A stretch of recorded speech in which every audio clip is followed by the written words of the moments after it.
Soliqlar nega kerak? Mazkur savolga javob topish uchun Sirdaryo viloyati Guliston shahrida joylashgan Guliston dehqon bozoriga keldik.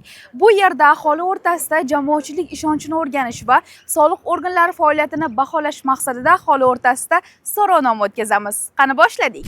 Assalomu alaykum. Soliq organlari faoliyatidan mamnunmisiz? Hammasi yaxshi.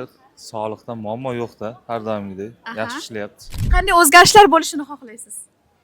O'zgarishlar endi xalqqa qanchalik yaxshi bo'lsa, o'sha biz uchun yaxshi endi. Soliq faoliyatiga ishonchingiz qay darajada? Tashkilot o'zini faoliyatini bajaradi albatta.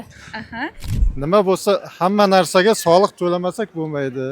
Hozir budjet tashkilotlarimiz o'sha soliqdan tushgan daromaddan ishlab chiqqan pensiyalarimiz, studentlarimizni stipendiyalari mana shu soliq tizimidan tushgan daromaddan keladi. To'lashimiz kerak, shu yurtimizga foydamiz tegishi kerak. Shuning uchun har bitta yashayotgan fuqaro soliq to'lashi kerak. Normalniy narx-navolari, yer solig'i to'laymiz, uy-joyga to'laymiz. Yaxshi. Bir so'z bilan aytganda ish tashkillashtirilgan. Mana masalan, o'zim uyimga 5 kilovatt quyosh paneli o'rnatganman.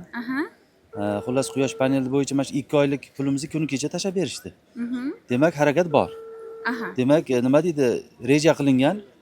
Faqatgina qandaydir bir moliyaviy to'siqlar bo'layotgan bo'lishi mumkin. Bu soliqlar kelajakda biz uchun qanday manfaatli jihatlari bor?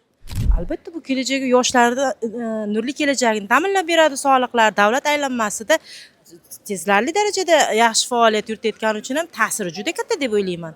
Soliq to'layotganimizdan mamnunman. Nima uchun soliq to'lashimiz, foydalanganimizdan keyin davlat hisobiga ham qandaydir mablag' o'tkazishimiz kerak deb o'ylayman. Men norozi emasman soliqchilardan.